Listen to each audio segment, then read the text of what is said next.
Two things before we get started. Peter Hall never made the trip. He met with Lou, and then he had his agent on the phone, and they decided he wasn't coming on the trip. Second thing is, through our media guy, came to my attention that William Nylander, evidently, I don't usually speculate in this stuff, chose to sit out the game. He had no choice. He was told by the trainers he wasn't allowed to play. How you guys doing? From a fan's perspective, Mike, is it a shame that these two teams only meet twice a year, do you think? Well, I don't know. I watched the pre-scout. It might be good. We don't, you know, let's be honest, this has got to be pretty exciting. I've been in Edmonton a long time. I used to coach at Red Deer College, and then to come in here and see this building, and then Nugent Hopkins is a real good player. Draisaitl's a real good player, but McDavid looks like, you know, he's different than everybody else. It's been, the last time I saw a guy go faster than the whole league was Bobby Orr. I was 9 years old. And this guy's faster than the whole league. It's incredible to watch, so it's got to be an exciting time here. What did you guys do right to slow him down their first meeting? Well, I mean, things went good for us. Let's not kid ourselves, too. And we were at home. We had good matchups and played hard, and we're good defensively. We're going to have to do a better job on the road. You don't get last change on the road. And, you know, obviously he's a guy who can play a lot of minutes, play on the wing, take the face-off, not take the face-off. So he's a guy that's important. But, you know, let's not forget Nugent Hopkins and Draisaitl. They got three centers there and lots of players, and they've done a good job. Talbot's playing well. Mike, you coach a lot of those generational players. How much does one guy who's that much different than anyone else in the game, how much does that kind of propel a team? Well, if he's a real good person and he cares about his teammates and he cares about being the best and he's driven, then it changes everything because he sets a tone and makes people better around him. If you just got skill without the will, though, you know, it's not the same thing. So to me, you know, it's pretty apparent just by watching. And I haven't known the kid very long.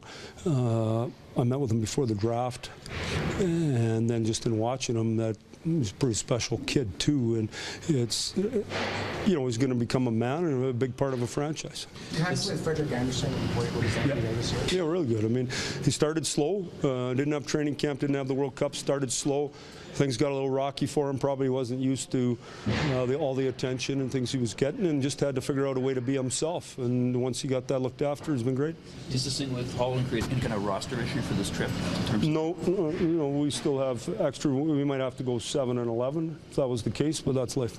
One of your young stars broke out of a bit of a slump recently. Are you seeing him grow every day and going through a lot of learning? Yeah, I mean, you know, I was looking at the same time they were showing Connor didn't have a goal in 10 games or something like that, and Matthews didn't have one in 10 or 11 games.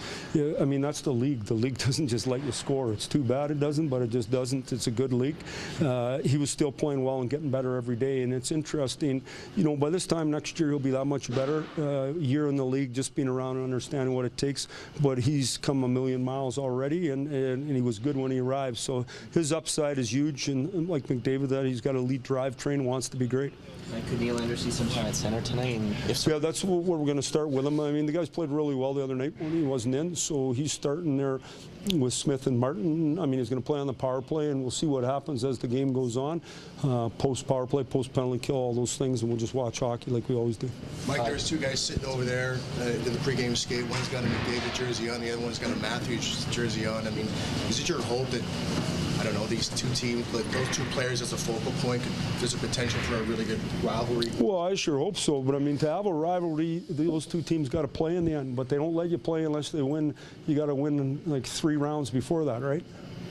So let's not get too carried away here, man. We're in game 22, you know. So, but no, I think it's exciting. I said it earlier when the World Cup was on.